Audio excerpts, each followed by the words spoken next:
Hi everyone, today we're going to talk about the book Sapiens by Yuval Noah Harari. So I picked this book up because I heard a lot about it in podcasts, interviews, and I think it's even on Bill Gates' lists of book that he recommends reading for everyone. So I picked it up and I was just mind blown by this guy Yuval. The horizon of this guy's mind is so wide, and at the same time he's able to dive so deep into a subject. And by doing that, he's able to give you such an objective view of reality, and at the same time tell you why some possibilities manifested and why the others did not manifest. So this book is basically about how we humans came on this earth as hunter-gatherers and what happened that today we're so advanced and living in a technologically advanced society. So he divided this book into three parts based on, because it's a history book, so he divided into the three big revolutions the humans have had in the history. The first one is the cognitive revolution, the second one being the agricultural revolution, and the third one, the scientific or the industrial revolution. So when I read this book, I was so mind blown because he challenged my belief system. He turned some of the beliefs straight upside down. So after reading these books, I was so mind blown that I had to make this video. So in this video, I'm going to talk about some of the big ideas that blew my mind, and then maybe you will find them helpful as well. So let's talk about the very first idea, which is called the power of myth, the reasons we humans are advanced. And this, in my opinion, is the most thought-provoking and most counterintuitive idea. So 70,000 years ago, human beings had their very first revolution, the cognitive revolution. The cognitive revolution gave human beings the ability to learn, to think, to remember, to communicate.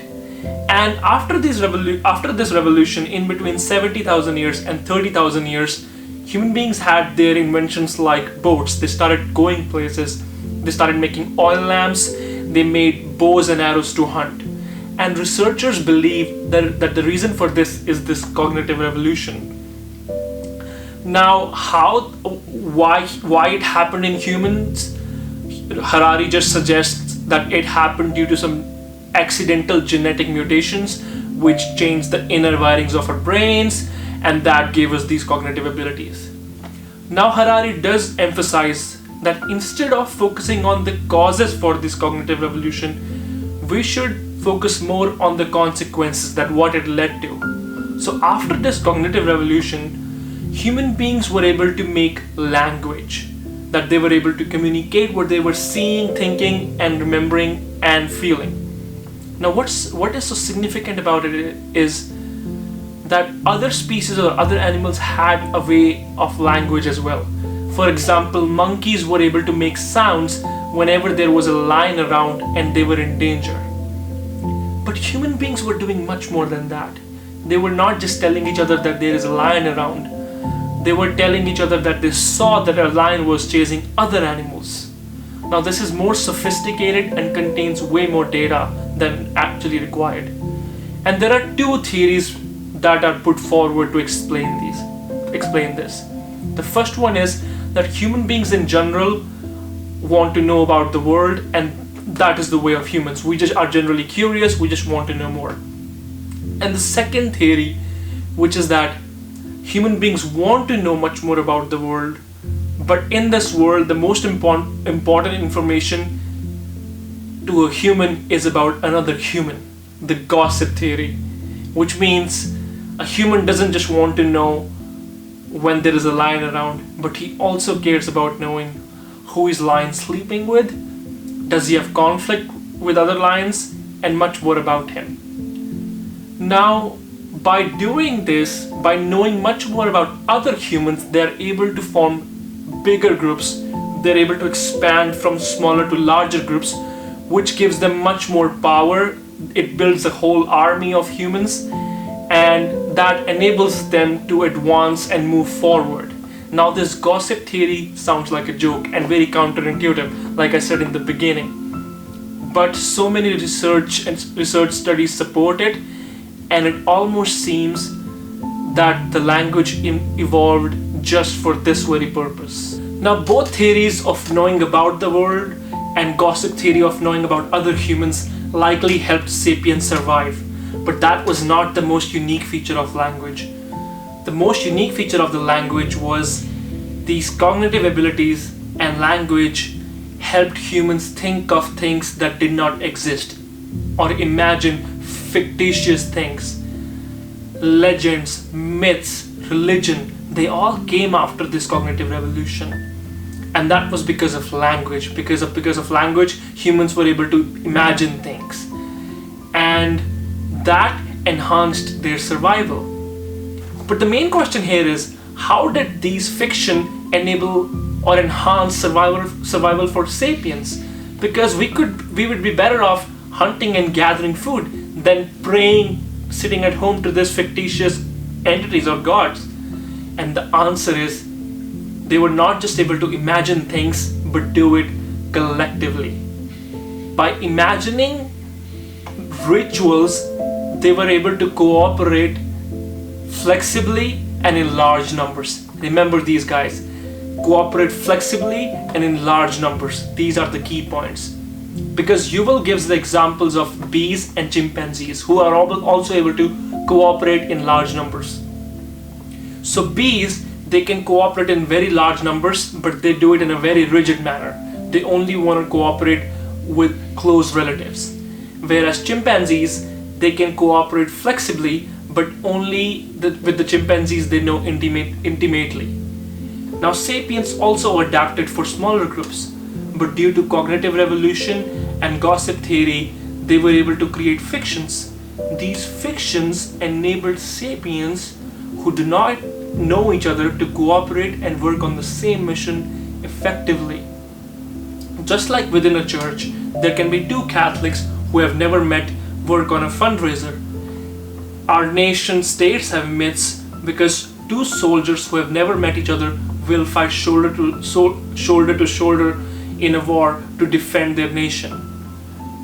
A lawyer will defend a stranger because he believes in the existence of laws and human rights.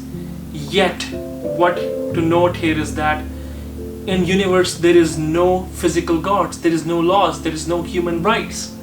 Yuval again gives example of a corporation that can employ up to thousands of employees from different nationalities who do not know each other, but they will work on the same mission and get work done. So how can someone convince hundreds or thousands of people to cooperate effectively? The answer is in storytelling. Just like a priest can convince a number of people to believe in the stories of gods, but the difficulty does not lie in telling the story. It lies in convincing people to believe in them. But as long as there are people who believe in them, sapiens can achieve gigantic things. And since the cognitive revolution, sapiens have been living in this dual reality of actual physical reality and of these imagined realities. And since then, they have started relying on more and more on imagined realities, so much so that the physical reality has now started relying on the imagined realities. The myths, therefore, helped strangers cooperate effectively. And it didn't just do that, it also did more.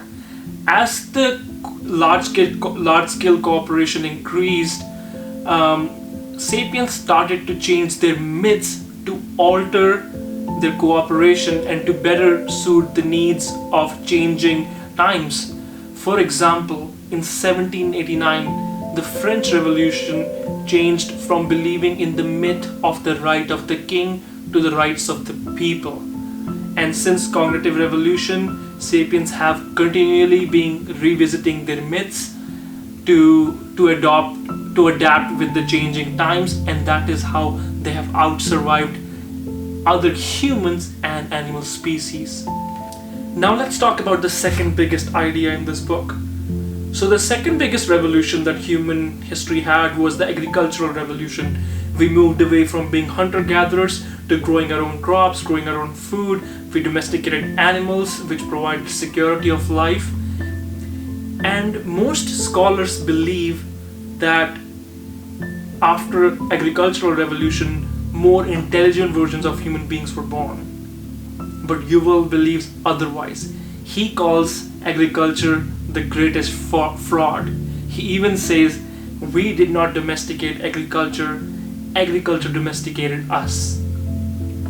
He says that the story is quite different from a different perspective. Because he thinks that all that agricultural revolution did was multiply the number of Homo sapiens. That means adding the number of sapiens on the earth, but it stole the quality of life. Meaning it added the quantity, but it took the quality in return. And from an evolutionary perspective, the success of species is determined by the number of members in the species rather than the quality. The agricultural revolution is considered a success, but the evolution does not account for the lives of those Homo sapiens. And he says the agricultural revolution took a lot of quality away from the lives of Homo sapiens. And he gives a number of examples, like a peasant would work really hard, but because he was working under a king, he would get really less in return. And we started relying so much on agriculture that a little event that would ruin those crops would cause us to die and starve.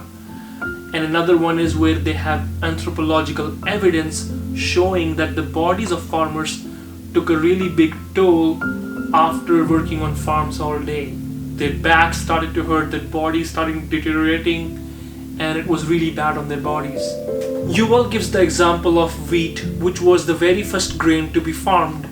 Now, wheat could have been a random plant on a random spot on the earth, but within the first 100 years of its discovery, it was planted all over the world.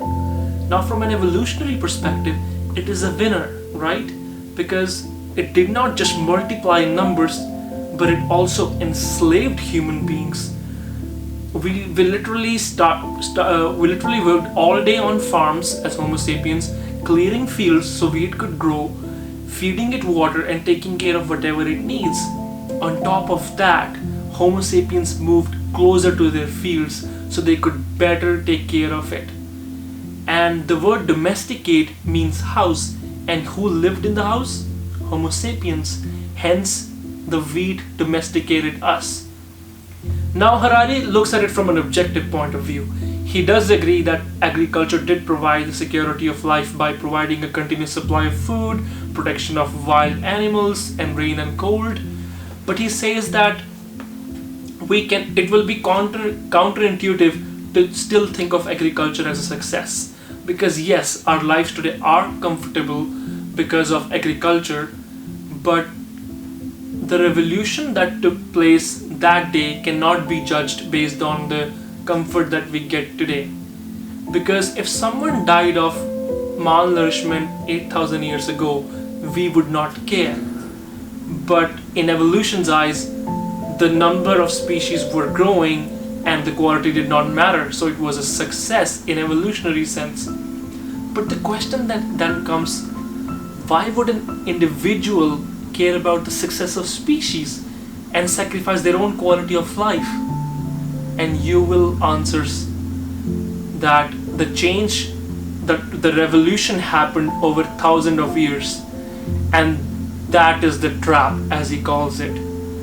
Because he says, when the agricultural revolution was going on, each stage of revolution required only small amount of change, and that small change was a very small adjustment, so everyone did it. But as the species kept growing, it put even more burden on the farmers, because now they had to grow more crops to supply more food for this growing species. Women were also able to birth even more people because of continuous supply of food, and that put even more burden on the farmers, and this vicious cycle started. And due to this vicious cycle, the farmers, each generation started living like the previous one. And when each generation starts living like the previous one, they start to forget that they were ever a hunter or gatherer. And because this change happened over so many generations, how can one farmer predict that they would have to face this burden all of a sudden one day?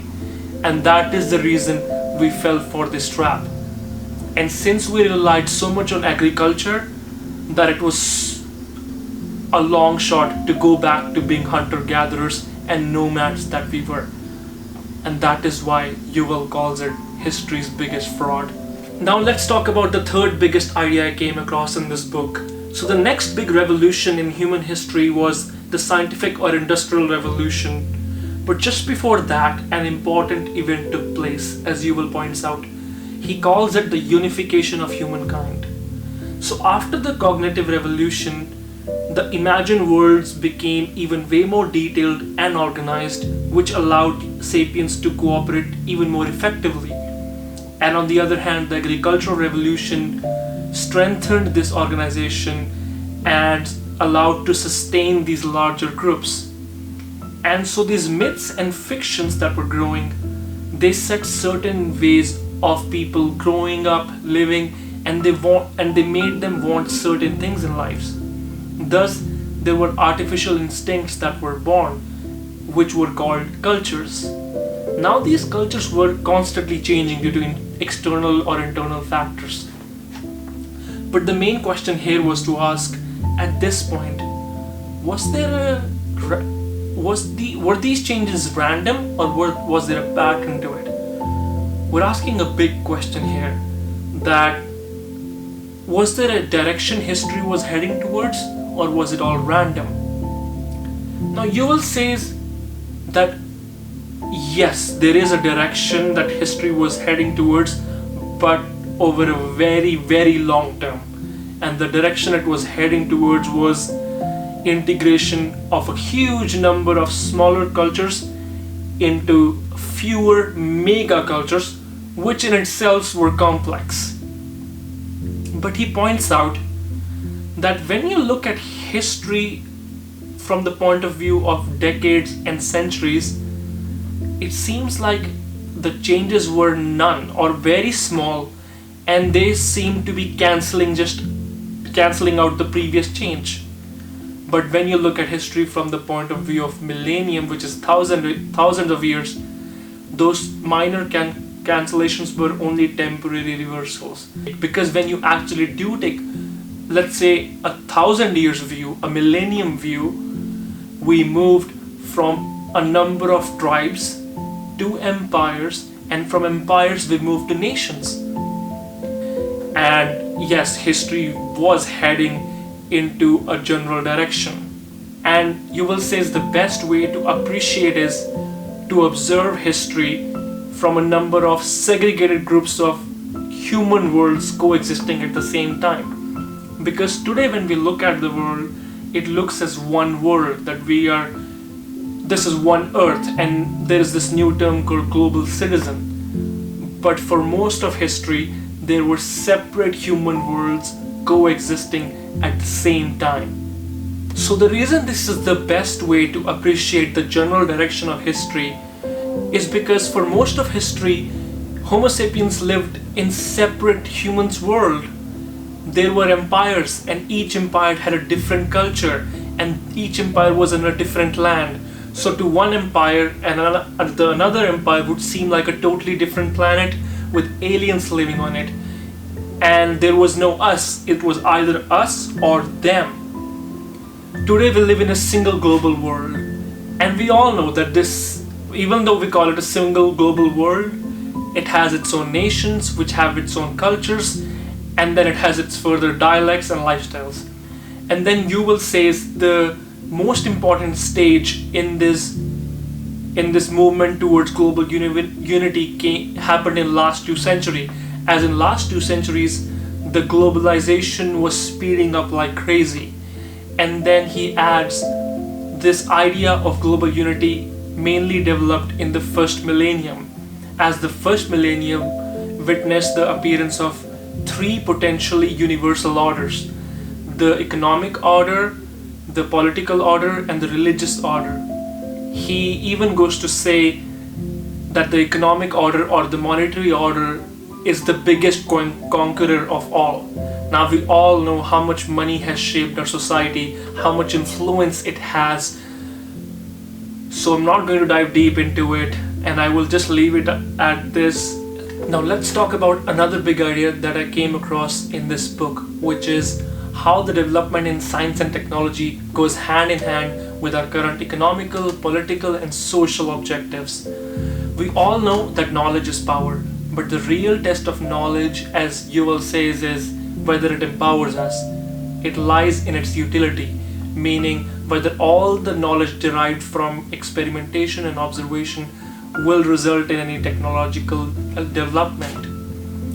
Science and technology are almost used as synonyms these days, and we think we cannot make any technological development without scientific research, and that there is no point in scientific research if there is no technological development. But Yuval says that science and technology, that this relationship between science and technology is very new, because for part of the history they were very separate. As for most part of the history, scientific research was not funded, and when it was funded, it was not for the purpose of finding our place in the universe or for our general understanding to develop these technological tools, but it was just funded so we can spread the traditional knowledge and maintain the existing order. Yuval says that the biggest change can be seen in weaponry. As the modern world wars, the World War I and II, were relied on scientific research, as scientists were called in to make the powerful weapons. But the wars before modern world wars were relied on organization of armies, not scientific research. And the mindset of science and technology has really changed today. And he gives an example by saying, if a nation wants to strengthen their defense, they quickly come to the solution of investing more in technological development, which will give them more powerful weapons, whereas this was not the mindset before. He again gives an example by pointing out the discovery of gunpowder in China. Gunpowder in China was accidentally discovered, and for the longest time it was used as fireworks, and it was not until 600 years after that it was used as a powerful weapon. And the reason for that is, during its discovery, no emperor thought that a technological development could strengthen their empire in any way.